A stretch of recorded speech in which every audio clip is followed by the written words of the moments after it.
He fades his own pick, so when he gets it right, he's like, oh. Shut up, Barry. Don't tell my secrets. I had this and had that. I was right. As we are still waiting in Pittsburgh for Aaron Rodgers to decide on what he's going to do. Jeremy Fowler with us, Bill Barnwell.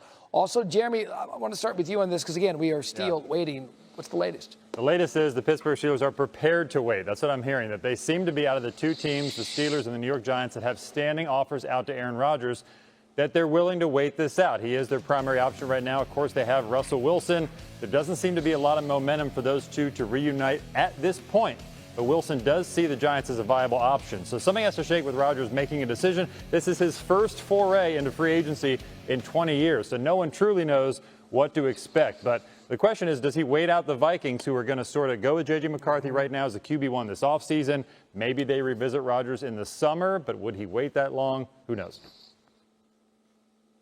At some point, this has to end, and Aaron Rodgers has to sign somewhere. I promise. I think the Pittsburgh Steelers are the best fit of those teams because of what they ask their quarterbacks to do: protect the football, end the drive with a kick, either a field goal, an extra point, or a punt. They are 36-11 over the last 4 years when they win or tie the turnover battle in games. Just 2-18-1 when they lose the turnover battle. One of the worst marks in football. Aaron Rodgers, the one thing he has done throughout his career consistently, protect the football. Best interception rate in the history of the National Football League. Even last year, last 10 games with the Jets, 18 touchdowns, just 4 picks. So in terms of the on-field fit, protecting the football, getting off the field, making smart decisions, I think Aaron Rodgers fits best with the Pittsburgh Steelers. Pre-draft, post-draft?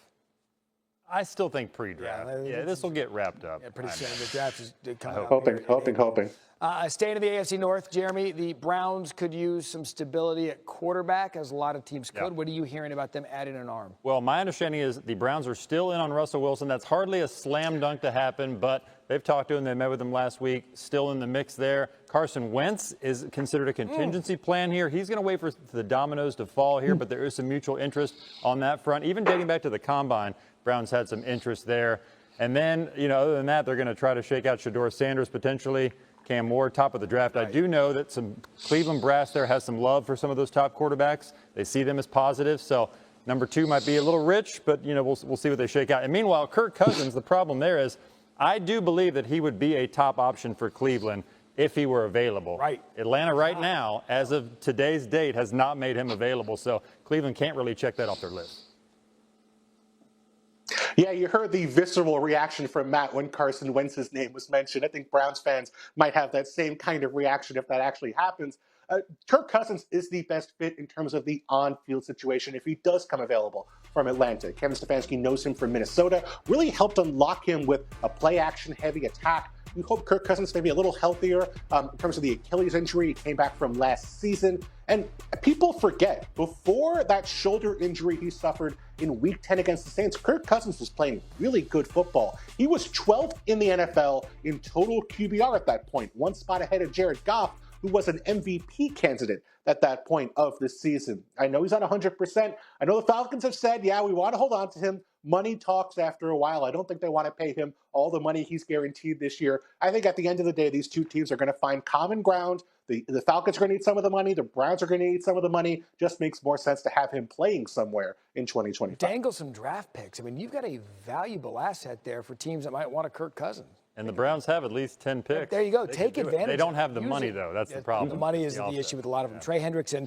speaking of money, his future in Cincinnati remains in limbo. We know they just spent a lot of money on receivers. What can you tell us about going on there? Matt, I just checked in on this. I was told it's silent. No new traction on the contract front between Hendrickson and the Bengals, who did reconvene last week, tried to reignite talks, try to find a common ground on a new contract because the Bengals are not eager to trade him. Even though there is trade interest, they have not shown a willingness to want to do it. They're probably not getting a first-round pick for Hendrickson at this stage because that new team has to pay him well over $30 million per year. So you saw Danielle Hunter last night got a deal done with the Houston Texans at 1 year, $35 million. I am told the Bengals have floated the possibility of a 1-year deal extension for Hendrickson, something similar, but they would have to get the right money.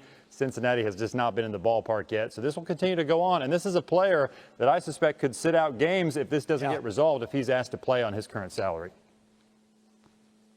Yeah, it's just tough to imagine this Bengals defense competing without Trey Hendrickson in the mix. Last year, what he did was maybe unprecedented in modern football. ESPN has a stat called sacks created, which measures not only the sacks you create for yourself with a one-on-one run, but also what you do for other players when you create sacks for other players in your lineup. Trey Hendrickson created 26 sacks last season for the Bengals. Nobody else in football created more than 14 and a half. Daniel Hunter, the player Jeremy just mentioned, was second with 14 and a half sacks created. He nearly doubled the rest of the NFL. That is how impressive and how essential he was for the Cincinnati Bengals last season. So it is going to be critical to get him back. I know they have so much on offense, but we saw last year, all those guys were great on offense and they still missed the postseason because the defense couldn't hold up. And that was with Trey Hendrickson. So imagine what it's going to be like without him if they trade him to another organization. And to that end, they were losing games and they were scoring 30 points. In the NFL, and 30 or more points, that should get it done.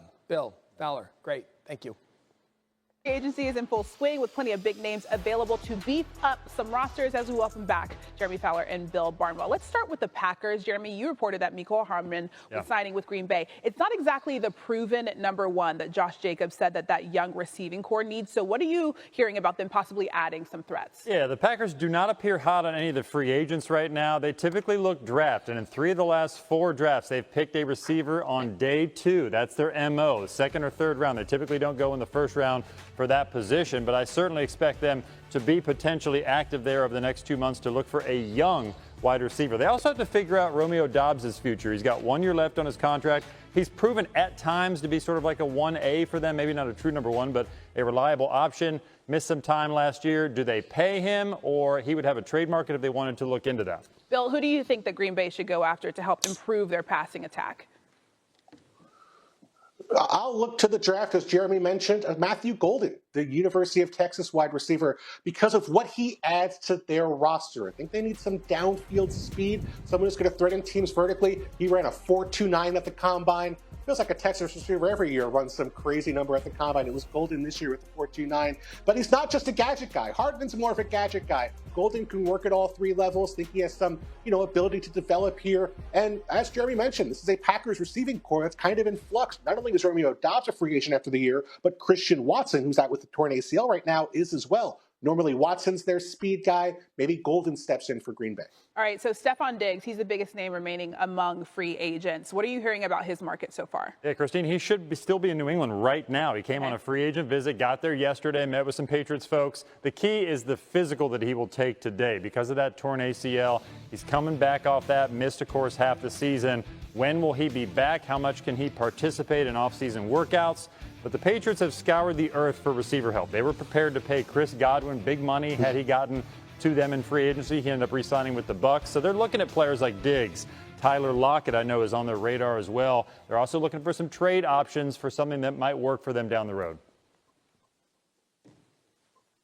Anything from Bill? Okay. Yeah, I think about another receiver who's possibly available is Amari Cooper, the wide receiver who is a free agent. And I really wonder if there's a fit for him elsewhere, and maybe a place he was in years past. That's with the Dallas Cowboys, where Amari Cooper was a big physical receiver. They haven't had that guy on the outside in years past. They got rid of Cooper, of course. Michael Gallup was re-signed. He didn't really work out. Brandon Cooks they traded for. That didn't really work out. And so bringing Amari Cooper in, I think gives you that physical outside receiver they don't have. With CeeDee Lamb being the guy in the interior, I think teams know, hey, if we double CeeDee Lamb, they don't have a guy who can win one-on-one on the outside. Amari Cooper could be that guy for the Dallas Cowboys. All right, so Amari Cooper, as you mentioned, he's looking for a new destination after his brief run ended in Buffalo. Who do you think Cooper should bring into his facility? Sorry, who should bring Cooper into their facility? Sorry. Yeah, I would say Dallas, I think, is the team that makes sense. And I go back to that game I saw from him a couple years ago when he was playing on the Browns against the Houston Texans. He went for, and this is not enough, 265 yards in one game. One of the single most impressive performances we've seen from any receiver over the last few years. And we saw him win on the outside in that game, win downfield, win in multiple situations. And that's what I think the Cowboys need. CeeDee Lamb is a great route runner. He's just not that guy who's going to win physically, by out-muscling cornerbacks, winning in those contested catch situations.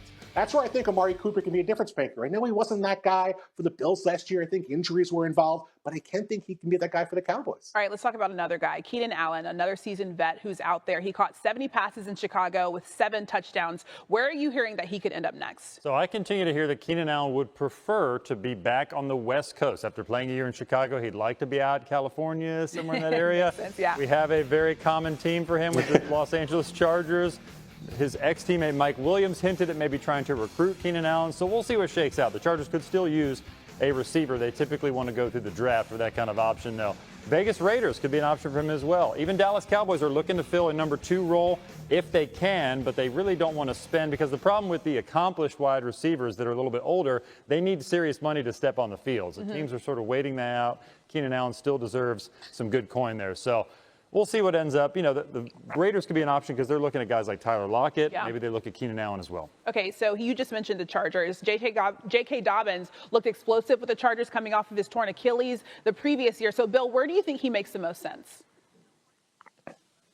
Dude, I love a good swap here. Najee Harris goes from the Pittsburgh Steelers to the Los Angeles Chargers. Let's run it back with J.K. Dobbins joining the Pittsburgh Steelers. They need a back between the tackles now that Harris is in Los Angeles. And they have Jalen Warren, who I think is a great change of pace back, a great receiving back, a great pass blocker. But on early downs, they need a guy who can maybe get those 8 to 10 carries a game. And Dobbins can be that guy. He was 13th in rush yards over expectation last year, per the NFL's next-gen stats. So get him in kind of a situational role. I think given the injuries, you don't want him in that 20-carrier role, but 10, 12 carries a game. I think that's a perfect fit for him with Pittsburgh. All right, a lot of guys that are looking to find landing spots in the NFL. We'll see what happens. Bill, Jeremy, thank you so much. Thank you.